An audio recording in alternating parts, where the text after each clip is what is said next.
BSc Food and Nutrition లో university first rank, second rank, third rank. Sun international, Visakhapatnam, Hyderabad. నమస్తే, తెలుగు న్యూస్కి స్వాగతం. నేను గోపికృష్ణ. అప్సన్ రాజేష్ గారు ప్రముఖ రాజకీయ విశ్లేషకులు మనతో ఉన్నారు. రాజేష్ గారు నమస్కారం. నమస్కారం. రాజేష్ గారు, నిన్న ఆ అధికారిని, వాళ్ళ హస్బెండ్ విజయసాయి రెడ్డి ముగ్గురు ప్రెస్ మీట్లు చూసిన తర్వాత ఎవరు, ఏంటి, ఎలా, ఎందుకు, ఎక్కడ అనేది జనాలకు క్లారిటీ వచ్చేసింది. సరే, ఆమె ఒక గిరిజన మహిళా అధికారి, ఆమె విడిపోయిందా లేదా, బిడ్డ ఎవరో, ఇదంతా ఒక చర్చ జరుగుతూ ఉంది. వాటి లోతుల్లోకి జనాలకు ఒక క్లారిటీ వచ్చేసి ఉంటుంది. వాటి గురించి మనం మాట్లాడొద్దు. కానీ ఇక్కడ మనం మాట్లాడుకోవాల్సినటువంటి ప్రధాన అంశం విజయసాయి రెడ్డి వ్యవహారం. నిన్న ఆ ఆరోపణ వచ్చిన తర్వాత దాని గురించి మాట్లాడడానికి వచ్చి పక్కన ఒక ఆయన ఇంట్రడ్యూస్ చేయడానికి పక్కన ఒక ఆయన కూర్చున్నాడు. ఇందాక ఆనం అన్నట్టు రాజరాజ మహాస్ రాజశ్రీ అన్నట్టు పక్కన ఇంట్రడ్యూస్ చేయడానికి ఒక ఆయన పట్టుకొచ్చాడు. ఆయన ఇంట్రడ్యూస్ చేసిన తర్వాత ఈయన రంగంలోకి దిగాడు. ఈయన వ్యవహార శైలి ఎట్లా అనిపించింది మీకు నిన్న? మీరు ప్రస్తావించినట్టుగానే సమాజంలో ఉన్న ప్రతి వ్యక్తిగత జీవితం, వ్యక్తిత్వం గురించి విశ్లేషించాల్సిన అవసరం మనకు లేదు. ఎవరి వ్యక్తిగత జీవితం వాళ్ళ ఇష్టం. అవును కదా. వాళ్ళకి నచ్చిన విధంగా జీవించే హక్కు, స్వేచ్ఛ వాళ్ళకు ఉంది. కాబట్టి వాళ్ళ వ్యక్తిగత జీవితం, దాంట్లో లోటుపాట్లు, వాళ్ళ క్యారెక్టర్ల గురించి అసెస్ చేయాల్సినంతటి అవసరం మనకు లేదు, అంత తీరిక మనకు లేదు. కాకపోతే ఇక్కడ మనం మాట్లాడుకుంటుంది, ప్రస్తావిస్తుంది ఒక ప్రజాప్రతినిధి, రాజ్యసభకి ప్రాతినిధ్యం వహిస్తున్న రాష్ట్రానికి చెందిన ఒక పార్టీకి సంబంధించిన ప్రధాన కార్యదర్శి, పార్లమెంటరీ పార్టీ నాయకుడు. తప్పనిసరిగా అటువంటి స్థాయిలో ఉన్న వ్యక్తి మంచి చెడ్డల గురించి విశ్లేషించి తీరాల్సిన అవసరం ఉంటుంది. ఎందుకంటే అతను రాజకీయాల్లో ఉన్నాడు. పైగా ఆయన స్వయంగా ప్రతి ఒక్కరిని జడ్జి చేస్తూ ఉంటాడు. మనం ఈ మధ్య ఒక వ్యంగ్యంగా ఒక పాట వింటా ఉన్నాం, సాంప్రదాయని శుద్ధపోసని అని చెప్పని ఒక పాట మనం వ్యంగ్యంగా వింటా ఉన్నాం ఒక పాట. అలాగే ఈయన నిన్న ప్రెస్ మీట్లో ఆ పక్కన కూర్చున్న ఈయన గురించి ఇచ్చిన ఇంట్రడక్షను, ఈయన పేద వర్గాల కోసం, దళిత బడుగు బలహీన వర్గాల ఆశాజ్యోతి, అదే పేద వర్గాల సంక్షేమం కోసం నిరంతరం శ్రమించే, అంటే ఇంకా నయం అసలు అభినవ బాబాసాహెబ్ అంబేద్కర్ ఈయనే అని చెప్పని అనలా. ఆయన రాసిన రాజ్యాంగం మీద ప్రమాణం చేసి ఎంపీగా ఉన్నటువంటి వ్యక్తి అని చెప్పాడు అనమాట. అటువంటి ఎలివేషన్ ఆయన ఇవ్వటం, ఈయన కూడా ఆ ఎలివేషన్కి తగ్గట్టుగానే అప్పటి వరకు కొద్దిగా తలంచుకొని ఆళ్ళతో ఇళ్ళతో ఇట్లా మాట్లాడుతున్నాడు కూడా. ఈ ఎలివేషన్ వినగానే ఆయనలో కూడా మనం ఆంజనేయ స్వామికి తన బలం గురించి ఎవరైనా గుర్తు చేస్తే కానీ గుర్తురాదు, అప్పటిదాకా తను చాలా బలహీనుడిగా ఊహించుకుంటాడని చెప్పని అంటారు. అట్లాగే ఈయనకు కూడా ఓహో నిజంగానే నేను ఇంత స్థాయి ఉన్నా అని చెప్పని గుర్తుకొచ్చి ఆ పని ఛాతీకి కొంచెం ఇట్లా పెట్టుకొని మీడియాని అటాక్ చేశాడు. ఏం చెప్తా ఉన్నారు ఆయన? ఒక అంశం గురించి నా పేరు ప్రస్తావన చేస్తూ మీడియాలో చర్చ పెట్టాలి అనుకున్నప్పుడు, దాన్ని వివాదాస్పదం చేయాలి అనుకున్నప్పుడు, నన్ను గురించి చర్చించాలి అనుకున్నప్పుడు మొట్టమొదటిగా నా వివరణ తీసుకోవాలి. ఎస్, నిజంగానే విజయసాయి రెడ్డి గారికి సంబంధించి ఏదైనా ఒక ప్రస్తావన వచ్చింది, ఆయన వర్షన్ ఏంటి అనేది కూడా తెలుసుకొని దాని మీద చర్చించాలి. ఇది ఒక విజయసాయి రెడ్డి గారికి వర్తించుద్దా? మరి విజయసాయి రెడ్డి గారి ద్వారా ఇష్టారీతిన చెలరేగిపోయి, నిన్న ఆయనే చెప్పాడు కదా, నేను రామోజీరావు గారిని 1 సంవత్సరం పాటు ఆడుకున్నాను, వేధింపులు గురి చేశాను ట్విట్టర్ ద్వారా అని చెప్పని స్థాయి మరిచి చంద్రబాబు నాయుడు గారిని, లోకేష్ని ఎన్ని రకాలుగా ట్వీట్లు చేసావు, పవన్ కళ్యాణ్ గారిని ఎన్ని రకాలుగా ట్వీట్లు చేసావు, తెలుగుదేశం పార్టీని, తెలుగుదేశం నాయకుల్ని ఎన్ని రకాలుగా ట్వీట్లు చేసావు. అసలు నీ నేపథ్యం ఏంటి, నీ చరిత్ర ఏంటి? ఇవాళ జూపూడి ప్రభాకర్ గారు ఆ పార్టీలో ఏదో ఒక పదవి దక్కకపోద్దా అని చెప్పని ఈయన్ని పొగడత పనులుగా పెట్టుకున్నాడు. అంతటి రాజకీయ చరిత్ర నేపథ్యం ఆయనకుందా? అసలు జగన్మోహన్ రెడ్డి గారి అక్రమాస్తుల కేసు ప్రజాబాహుళ్యంలోకి రాకముందు అసలు ఈ విజయసాయిరెడ్డి గారు ఎవరనేది జూపుడు ప్రభాకర్ గారికి తెలుసా?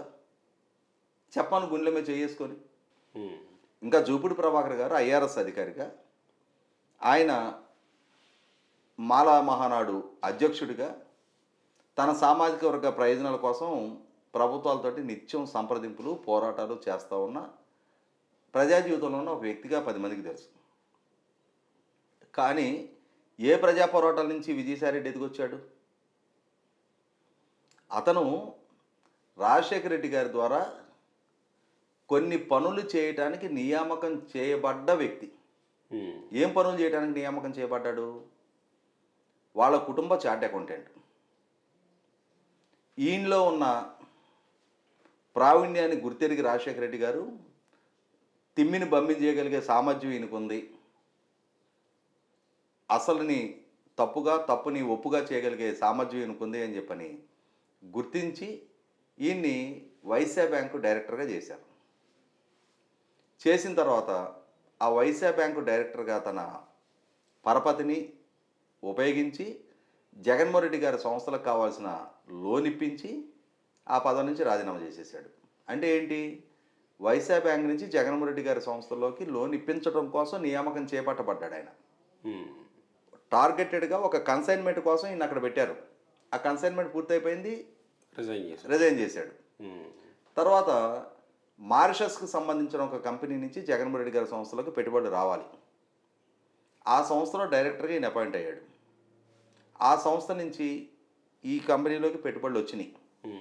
ఇక్కడ మారిషస్లో ఉన్న కంపెనీలు ట్యాక్స్ హెవెన్ నేషన్. అది మనకి తెలిసిన మనకున్న నాలెడ్జ్ ప్రకారం ఉన్న సమాచారం ఏంటి అంటే, మన దేశంలో ఉన్న నల్ల డబ్బుని అక్కడికి తరలించి వాళ్ళకి నల్ల డబ్బు ఇచ్చి వాళ్ళ కంపెనీల ద్వారా వైట్ అమౌంట్ మన కంపెనీలోకి తెచ్చుకుంటారు. Money laundering. సో ఈ రాజశేఖర రెడ్డి గారి అధికారాన్ని అడ్డం పెట్టుకొని సంపాదించిన అక్రమ సంపాదనని ఛానలైజ్ చేయడానికి, దాన్ని మనీ లాండర్ చేయడం కోసం ఈ విజయసాయిరెడ్డి గారిని ఆ మారిషస్ కంపెనీలో నియమించారు. వాళ్ళతోటి ఒప్పందం చేసుకొని, మా వాడొకడు ఉంటాడు మీ దగ్గర, మా దగ్గర నుంచి వచ్చే క్యాష్ మీకు పంపవుద్ది, మీరు మా కంపెనీలోకి ఫండ్స్ రూటైన్ చేసిన తర్వాత మా వాడు తప్పుకుంటాడు అని చెప్పని.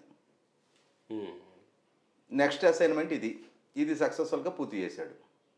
ఇవన్నీ నేను మీకు చెప్పట్లా, సిబిఐ కోర్టుకి చెప్పింది. వీళ్ళని బొక్కలో వేసిన సందర్భంగా వీళ్ళు చేసిన నేరాలు ఈ విజయసాయిరెడ్డి లీలలు అని చెప్పని సమాజానికి సిబిఐ నిర్ధారణతో డాక్యుమెంట్ ఎవిడెన్స్ తోటి తెలియజేసింది. ఏ రోజు ఈయన మారిషస్ కంపెనీలో డైరెక్టర్గా చేరాడు, ఏ రోజు ఆ కంపెనీ నుంచి జగన్మోహన్ రెడ్డి సంస్థలకు పెట్టుబడులు వచ్చినాయి, ఏ రోజు ఈయన అక్కడ రిజైన్ చేశాడు అని చెప్పని. ఇవన్నీ నిర్ధారణ అయిన తర్వాతే డబ్బు ముట్టిన జగన్మోహన్ రెడ్డి గారు అక్యూజ్ నెంబర్ 1 అయితే, ఈ డబ్బు ముట్టడానికి నాలెడ్జి షేర్ చేసిన తన మేధస్సుని ఉపయోగించి ఇవన్నీ రూటైన్ చేసిన ఈ విజయసాయిరెడ్డి అక్యూజ్ నెంబర్ 2. అంటే నేరం చేసిన వాడికన్నా ఆ నేరాన్ని ప్రేరేపించినాడు, ప్రోత్సహించినాడు, సహకరించినాడు ఈ విజయసాయిరెడ్డి. ఇది నిర్ధారణ చేసుకొని 16 నెలలు జైల్లో పెట్టింది సిబిఐ. ఇది విజయసాయిరెడ్డి గురించి. ఈ విషయంలో ఒక మాట, ఇది విజయసాయిరెడ్డి చరిత్ర. అతని వ్యవహార శైలి ఏంటి?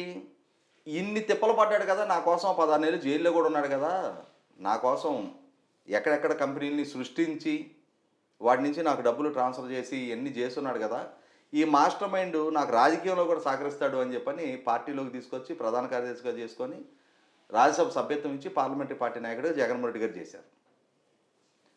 ఇక కోతి కొబ్బరికాయ దొరికినట్టుగా అప్పుడు దాకా ఏదో సంస్థలో డైరెక్టర్, దాని నుంచి ఒకేసారి దేశ అత్యున్నత సభలోకి అడుగుపెట్టగానే అక్యూజ్డ్ నెంబర్ 2 నుంచి స్పీకర్ ప్యానెల్ వరకు వెళ్ళిపోయి ఇక అక్కడ దాకా ఎదిగేసి పిఎంఓలోకి వెళ్ళి కూర్చొని రాష్ట్రపతి అభ్యర్థిగా ఉన్న ప్రకటిస్తే వాళ్ళకి కాళ్ళకి నమస్కారం చేసి, రామ్నాథ్ కోవింద్ గారిని రాష్ట్రపతి అభ్యర్థిగా ఇక్కడ ఎన్డీఏ అప్పుడు తెలుగుదేశం భారతీయ జనతా పార్టీ కూటమి ఎమ్మెల్యేలని పరిచయ కార్యక్రమానికి ఆయన వస్తుంటే ఎన్డీఏ అభ్యర్థి ఆయన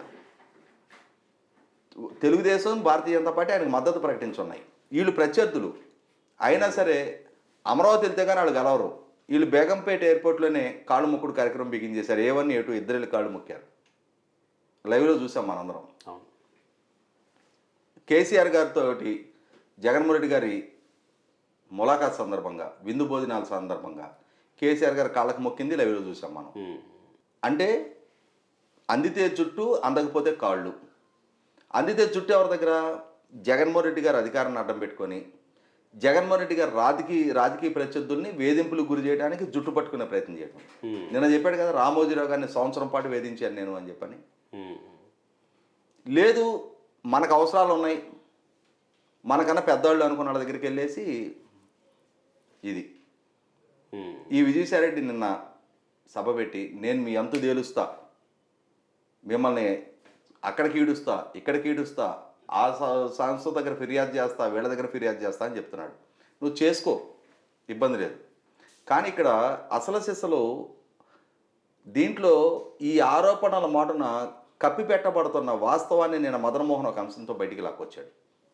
దానికి విజయసాయిరెడ్డి వివరణ ఇచ్చి తీరాలి. ఎందుకంటే ఇక్కడ ప్రైవేట్ అఫైర్స్ మనకు అనవసరం. ఎగ్జాక్ట్లీ. కానీ ఉద్యోగ ధర్మాన్ని అడ్డం పెట్టుకొని ఆ ఉద్యోగ ధర్మం మాటను జరిగిన అవినీతి. ఎందుకంటే ఇందాక నేను చెప్పినట్టుగానే విజయసాయిరెడ్డిని మొదటి నుంచి కూడా రాజశేఖర రెడ్డి గారైనా జగన్మోహన్ రెడ్డి గారైనా కొన్ని ప్రత్యేక మిషన్స్ మీద వాడుకుంటూ వచ్చారు. అదే విధమైన ఒక మిషన్ మీద విశాఖపట్నంలో పోస్ట్ చేశారు.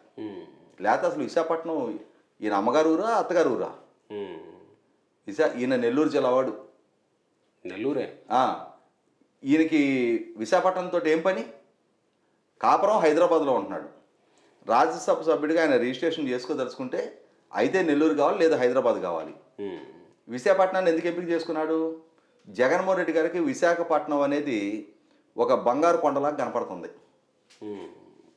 మన అధికారం, మన వ్యవస్థను నడిపెట్టి అక్కడ మనం దోపిడీ చేసుకోవడానికి, అక్కడ ప్రజలను భయకంపితం చేయడానికి, అక్కడ మృదు స్వభావంలో ఉన్న ప్రజల్ని, వ్యాపారస్తుల్ని బెదిరించి ఆస్తులు లాక్కోవడానికి, అక్కడున్న దేవాలయ భూములు వీటిని అన్నింటినీ కొట్టేయడానికి, ఒక మార్గం సుగమం చేయడానికి ఈ వ్యక్తిని అక్కడికి పంపించారు. ఈయన అక్కడ ఒక డిఫాక్టో చీఫ్ మినిస్టర్ లాగా, సర్వాధికారి లాగా. అసలు ఎండోమెంట్ అసిస్టెంట్ కమిషనర్కి ఎంపీని కలిసి రిపోర్ట్ చేయాల్సిన అవసరం ఏంటి? ఏ ప్రోటోకాల్ ప్రకారం? అయితే కలెక్టర్ని కలవాలి. అంటే నేను నోడల్ ఎంపీగా ఉన్నాను విశాఖకి అని అన్నాడు. నోడల్ ఎంపీ అక్కడ ఎలక్టెడ్ ఎంపీ ఉన్నాడుగా, లోక్సభకి ఎన్నికైన ఎంపీ ఉన్నాడు కదా. Correct. Nodal MP who the hell are you? Nodal MP అయితే నీకు రాష్ట్ర ప్రభుత్వ అధికారులతో నీకేం సంబంధం? రాష్ట్ర ప్రభుత్వ డిపార్ట్మెంటల్ అధికారులతో నీకేం సంబంధం? అసలు రివ్యూ చేయడానికి నువ్వు ఎవరివి? అక్కడ రివ్యూ చేయదలుచుకుంటే ఆ జిల్లా ఇన్ఛార్జి మినిస్టర్ చేయాలి. అసలు నీకు అధికారం లేదు. నువ్వు రాజ్యసభ సభ్యుడివి. రాష్ట్ర ప్రభుత్వ డే టు డే అఫైర్స్ నీకేం సంబంధం? ఇక్కడ పాలనా వ్యవహారాలతో నువ్వు ఎవడివి అసలు? అంటే వైసీపీ ప్రభుత్వంలో సుబ్బారెడ్డిని, సజ్జలని, విజయసాయిరెడ్డిని నువ్వెవరు, నీకేంటి సంబంధం అని అడిగే సాహసం కానీ. నేను చాలా సందర్భాల్లో సజ్జల గురించి నేను వాడిన ఒకే మాట, who the hell are you?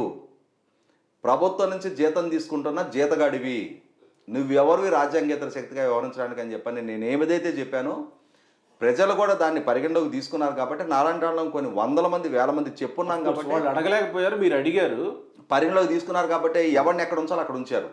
ఈ విజయసాయిరెడ్డి కూడా నేను మళ్ళీ ఇప్పుడు కూడా అడుగుతున్నా ఈ వీడియో ముఖంగా, ఎవరు విజయసాయిరెడ్డి? విశాఖపట్నం జిల్లాలో రాష్ట్ర ప్రభుత్వ అధికారులతో రివ్యూ చేసే అధికారం అతనికి ఎవరిచ్చారు? అసలు అతను పిలిస్తే మాత్రం వెళ్ళి రిపోర్ట్ చేయాల్సిన బాధ్యత అధికారులకు ఏంటి? ఆ జిల్లా మంత్రే?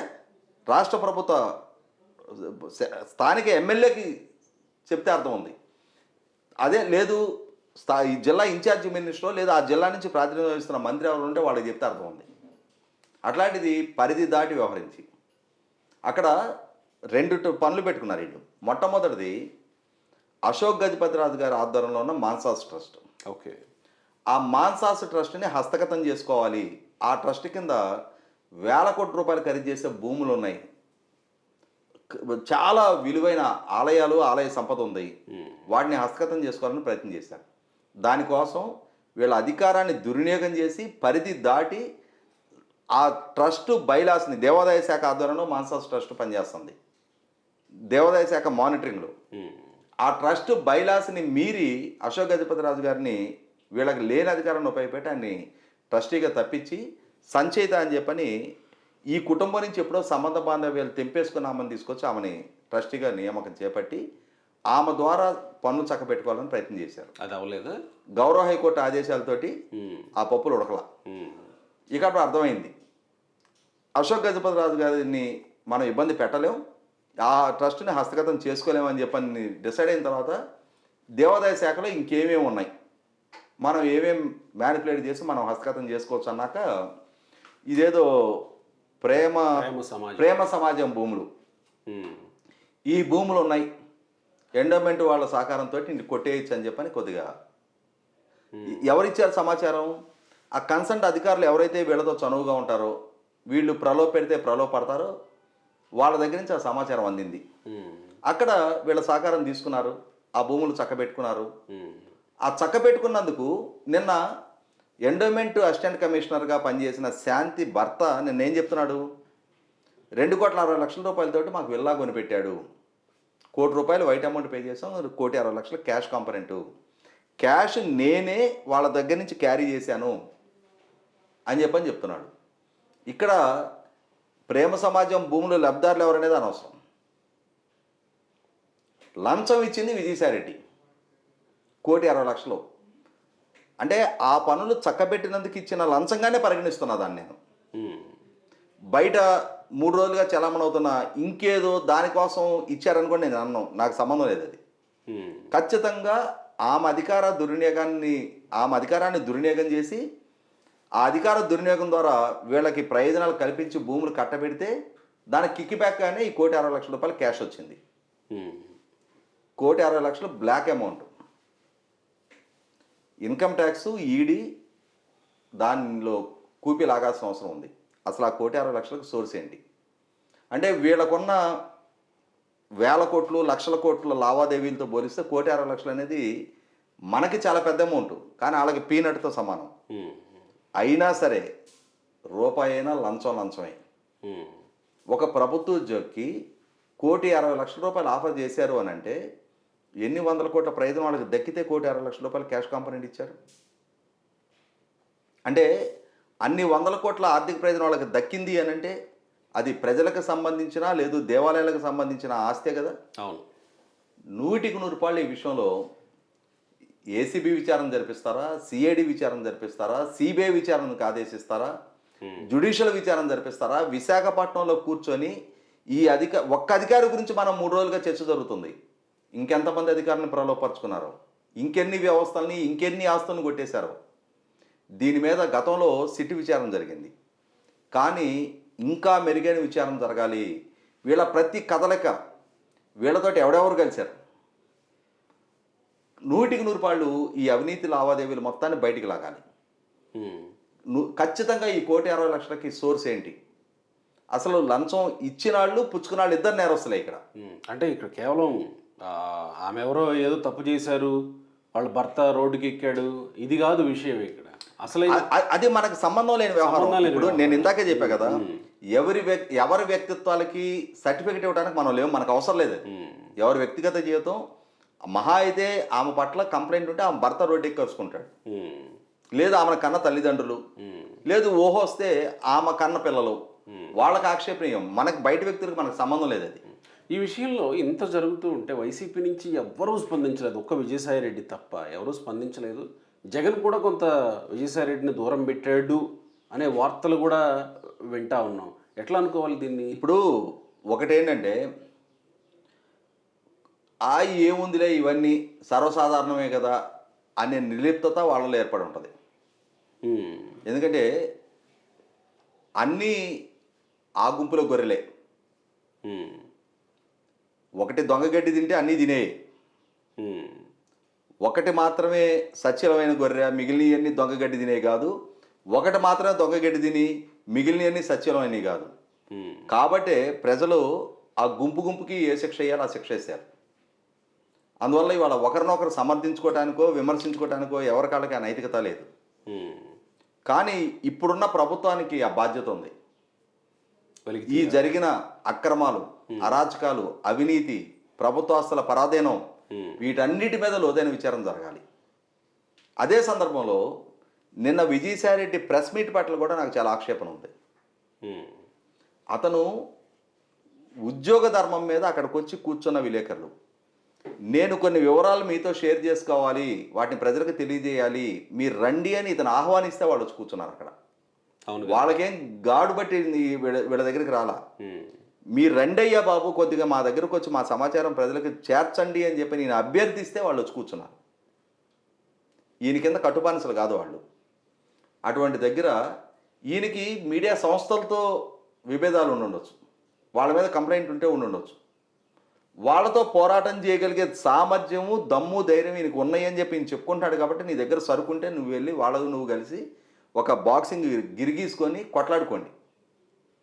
కానీ అక్కడ స్థానికంగా ఉద్యోగం చేస్తున్న విలేకరుల్ని నేను టెలివిజన్ అందుబాటులోకి వచ్చిన దగ్గర నుంచి ప్రెస్ మీట్లు చూస్తున్నా. టెలివిజన్ రాకముందు ప్రెస్ మీట్ ఎట్లా జరుగుతాయో సామాన్యుడికి మనకు అంత పరిజ్ఞానం కూడా ఉండేది కాదు. ఎందుకంటే మన పేపర్లో వచ్చిన వార్త చదివేవాళ్ళం తప్ప అది ఎట్లా జరుగుతుంది అనేది మనకు అవగాహన లేదు. తర్వాత ఇప్పుడు ఈ మీడియాలోకి వచ్చి ఈ చర్చలలో పాల్గొనడం మొదలుపెట్టిన తర్వాత ఇంకా నాకు చాలా స్పష్టత ఉంది. ఇన్ని సంవత్సరాల్లో ఒక నాయకుడు కానీ మీడియాని అడ్రస్ చేయడానికి మీడియా ముందుకు వచ్చిన క్రీడాకారులు, సినిమా వాళ్ళు, సెలబ్రిటీసు, సామాజిక ఉద్యమకారులు, సమస్యల గురించి ప్రభుత్వానికి నివేదించాలి అనుకున్న బాధితులు చాలామంది వాళ్ళు ప్రెస్ మీట్లు అరేంజ్ చేస్తారు. ఏ ప్లాట్ఫామ్ లేదనుకుంటే ప్రెస్ క్లబ్కి వెళ్ళి అక్కడ మీడియాకి తెలియజేస్తారు. ఒక్క సందర్భంలో కూడా అక్కడ విధులు నిర్వహిస్తున్న విలేకరుల్ని తమ భావాన్ని తెలియజెప్పడానికి కూర్చున్నాళ్ళు అరే ఒరే అని సంబోధించడం నేను ఈరోజు దాకా చూడాల. కానీ విజయసాయిరెడ్డి నిన్న అక్కడ ఉద్యోగ ధర్మం నిర్వహిస్తున్న విలేకరుల్ని నువ్వు పిలిస్తే వచ్చిన వాళ్ళని అరే ఒరే నువ్వు గేవా అంటే ఏంటా బలుపు?